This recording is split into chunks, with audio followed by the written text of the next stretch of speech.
Hey everyone, welcome back to Bugs, Blocks, and Bedtime Stories. Today's explainer starts with a pretty wild thought.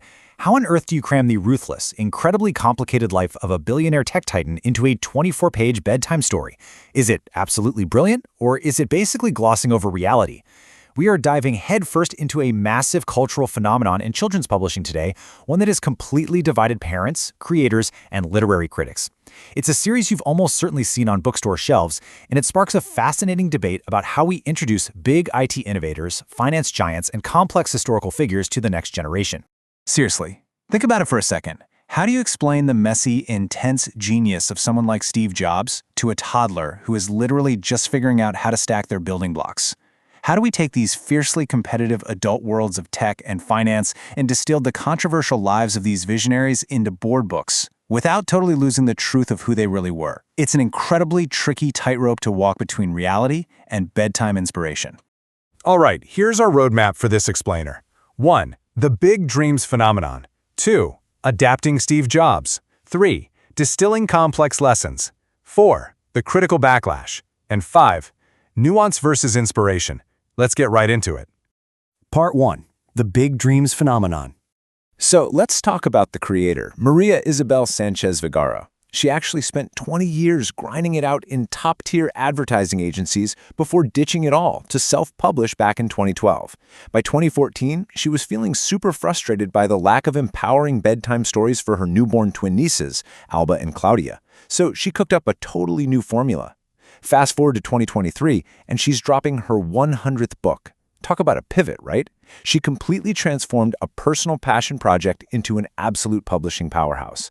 And guys, when I say powerhouse, I mean this series has sold a staggering 7.5 million copies worldwide. It spans over 100 books, it's translated into more than 20 languages, it has literally reshaped the economics of children's biography publishing.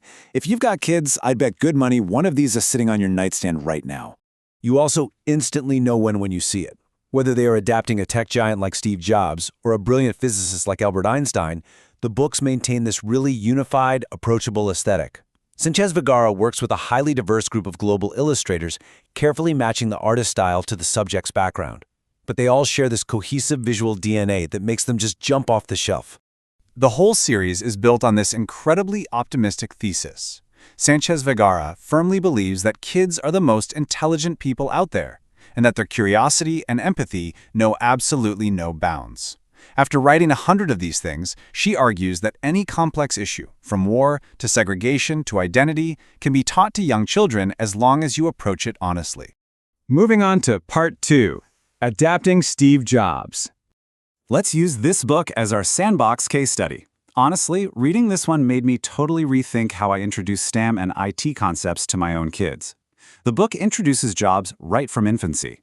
It notes his adoption by a loving family, a machinist and his wife, and highlights him just tinkering around with electronics in a sunny Silicon Valley garage with his dad. It takes this massive, intimidating tech icon and grounds him in something every kid gets, just building, experimenting, and making a mess in the garage. But here's the tricky part. How do you handle his famously rebellious youth? Well, instead of dwelling heavily on his college dropout label, the narrative actually frames his weird path as a series of necessary curiosities. It highlights him sneaking into college calligraphy classes, traveling to India to meditate, and eventually connecting all those random dots to build Apple in a garage with his friend Wozniak. It's such a cool way to show kids that varied, maybe even unusual interests can absolutely fuel future innovation. Which brings us to Part 3. Distilling complex lessons.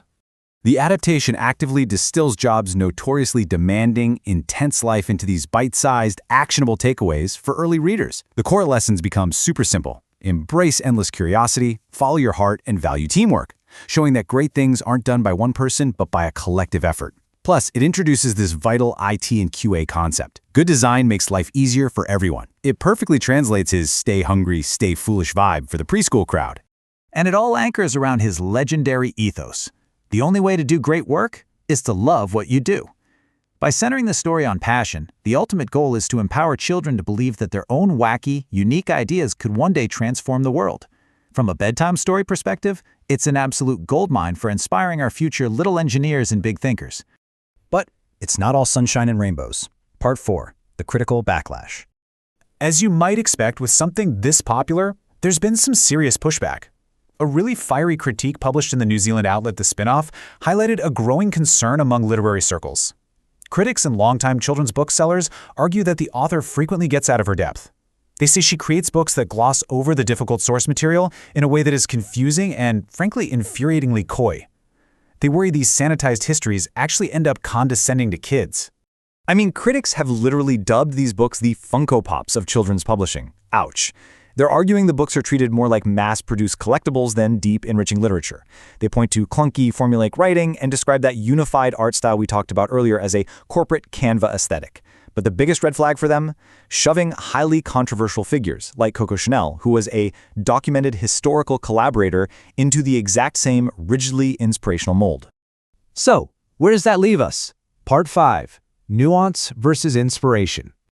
We're basically weighing two very different sides here. On one side of the scale, you have accessible role models. These books undeniably spark massive dreams, offer highly diverse global representation, and give toddlers totally unintimidating entry points into history and STEM. But on the flip side, you face the real danger of sanitized history. The critics make a valid point. This highly successful formula glosses over difficult truths and risks reducing complex human beings into a commodified aesthetic. It is a really profound tension between empowering a kid and flattening out the realities of the past. I'm going to leave you with this final thought to chew on. When we're curating our kids' bedtime libraries and introducing them to the heroes and the complicated innovators of the past, what is the right balance? Should children's biographies embrace those messy truths, or, at that super young age, is simply sparking a big dream enough? Let me know what you guys think. Thanks so much for joining us for this explainer, and remember to keep asking the big questions.